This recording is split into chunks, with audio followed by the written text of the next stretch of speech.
there, it's Emma from Emma's Cards and Paper Crafts. Today we are going to be doing a clean and simple card with just a little bit of heat embossing.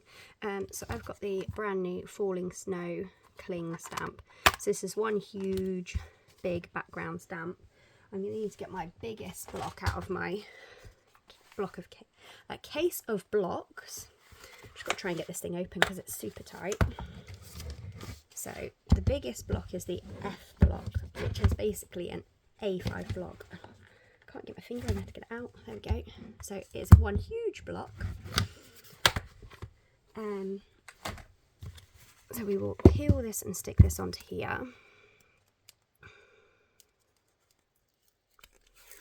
I'm going to keep my backing paper because I always stick my back onto the backing paper just because I find they last so much longer if they're put back on the backing paper.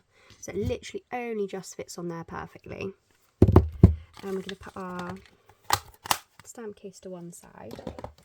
But before we stamp, we're actually going to cut up this piece of white cardstock. So this is basic white. Put my heat embosser out of the way for just a minute. We're going to cut a normal size card base.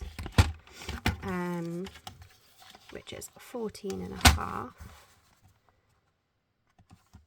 There we go. And I'm going to score that at 10.5.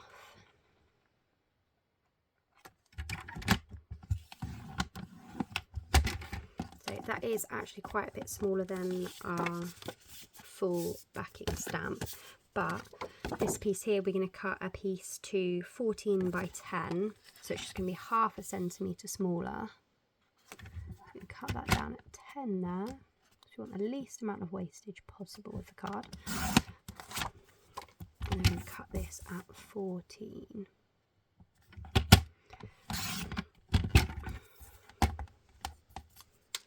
So this is the piece we're going to be stamping on.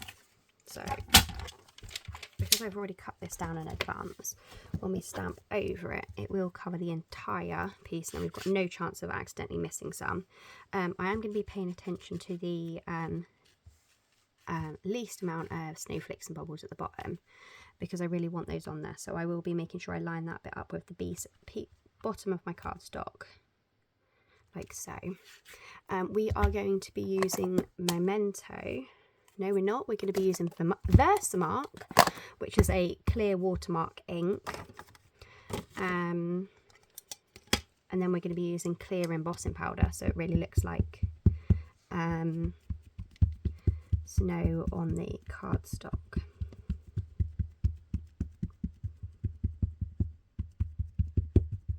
Just want to make sure everything is well and truly covered, because being clear ink, you can't see it. So I'm giving it a real good squish all the way across everywhere. And then I'm going to cover that back up again. And then if you've got a scrap piece of paper somewhere, it's not scrap. I'm sure I had a scrap piece here somewhere. There we go. A scrap piece of paper. You're going to want to put your scrap piece of paper underneath what you're stamping on, so that you can catch all of your embossing powder that falls off. So here we go. I'm going to try and line up the bottom of this as perfectly as possible with my white cardstock. And then once you've done that, you don't want to move. So I'm going to stand up and give it a good press to make sure I've got it everywhere. There we go. And then we're going to lift it up. So you may or may not be able to just about see the light colouring there. Now while it's still wet, we're going to quickly pour over our clear powder. We're going to give it a very generous coating.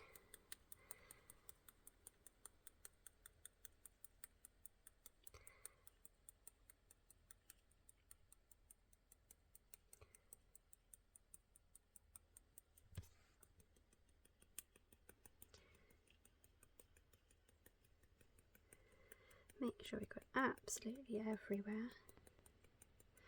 Never be too worried that you're using too much, because you're going to pour it back in your pot anyway. we go. So I'd say we're well and truly covered now. And we're going to pick it up,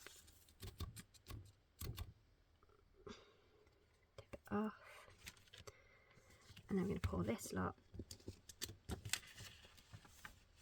back into the groove of our scrap paper, and then straight back in the pot.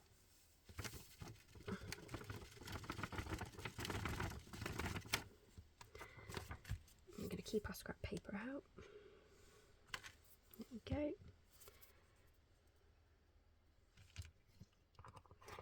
Right, so I can see at the bottom edge here where I was trying to keep the least amount, try and line up, I did get some ink that I didn't want on there.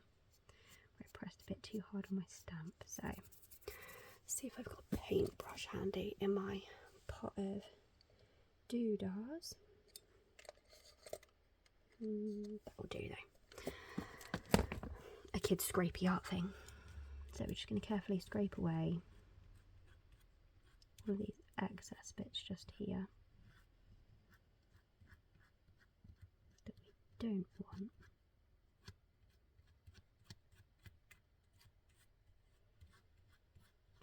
Now you do need to make sure all of it is gone from where you don't want it, because otherwise it will still heat up and emboss and stick. So that's about as good as we're going to get. So it's going to be a bit noisy now. I'm going to get my heat embossing tool, and it's going to get a little noisy and a little warm here anyway. I'm just going to hold it on this corner here, and you can wait and watch the magic happen.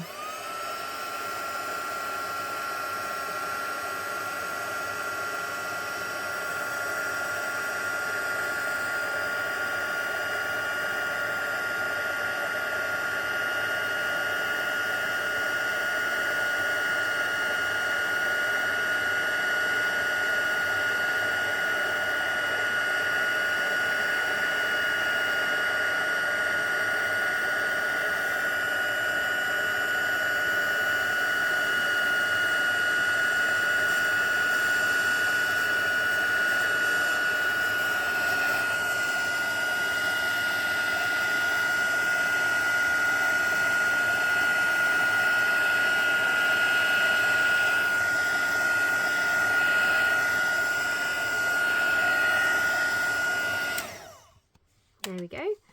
So I don't know if you can see that, but it's now gone a nice, lovely, shiny colour. And my heat embosser won't stand on its stand. It's because the cable was wound around it. Some very helpful person put it away for me last time because I'd left it out. So let me just pop this up to the screen.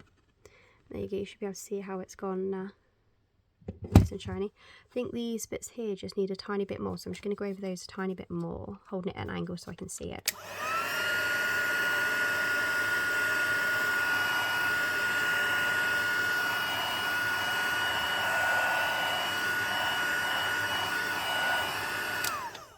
There we go. So just 100% make sure that's all heat embossed.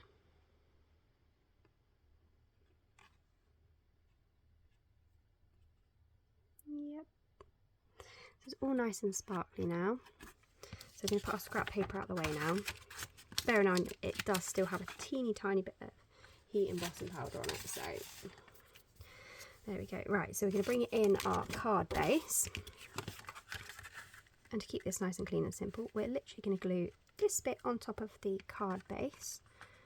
We could have heat embossed straight onto the card base, but I like to do separate layers just in case something goes wrong, or I make a mistake somewhere and then I've always got that to fall back on and I can just start afresh rather than ruining the whole card base. Oh, come on, glue. There we go.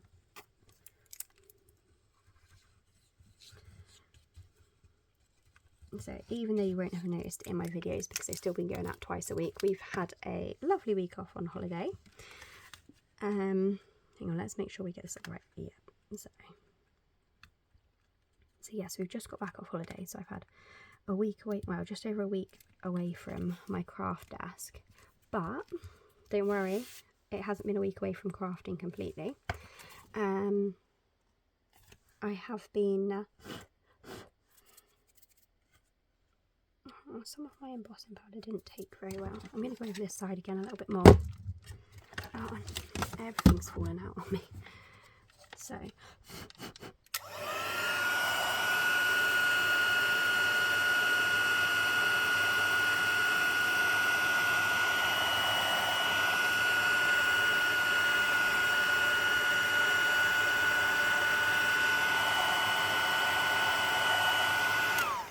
there we go, now it has taken properly.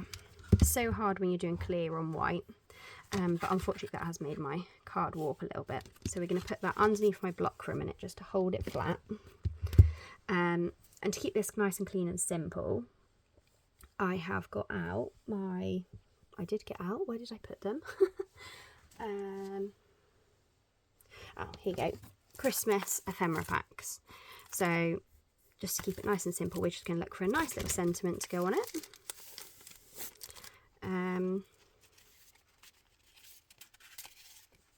So the ephemera pack comes with lots and lots of different sentiments.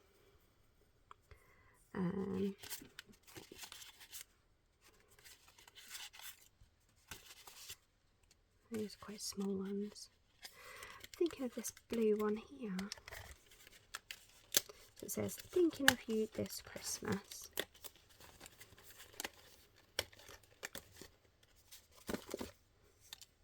Okay, and we're going to get some dimensionals on the back of that.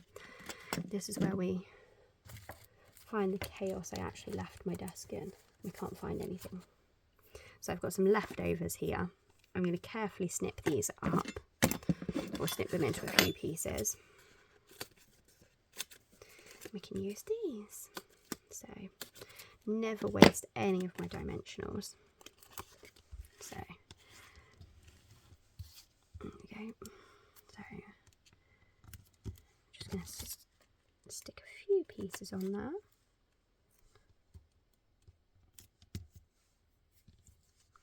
Just chop this one a bit smaller.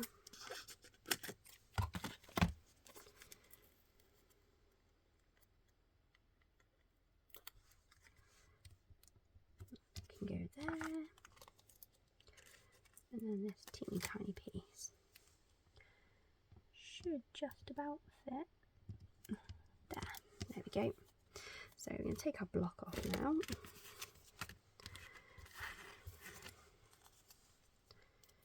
Peel our dimensionals.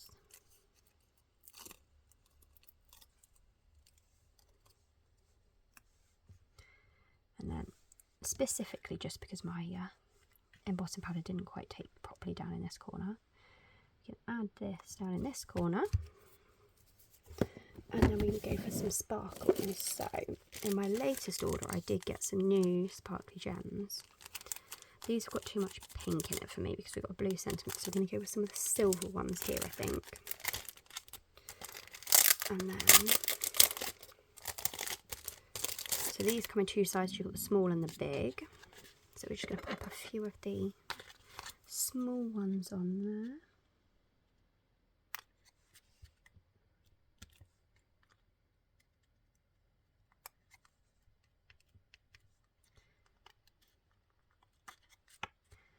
And 3 is the magic number.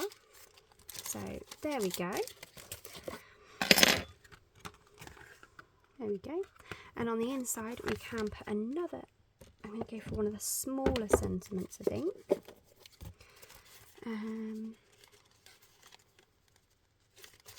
Let's go with, what's the same one? Oh, we've already used it on that one, that's why. I'm going to go for the Just For You.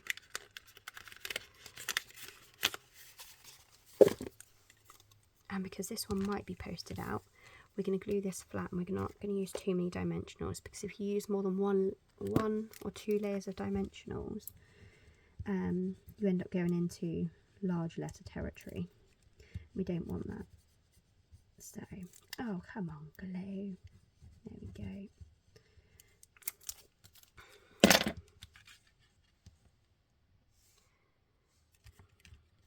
Just going to pop that right in the middle. There we go. nice and clean and simple Christmas card. And that took maybe all of 5 minutes to make, even though the heat embossing takes a little bit of time. That by itself was just super simple, super easy to repeat. So you could actually use a full A4 sheet at the same time and stamp your large background stamp 4 times on your sheet, 1 for each corner kind of thing. Yeah, you might have some overlapping, but you wouldn't really notice. So there we have it. I hope you can see all of the lovely heat embossing in the background.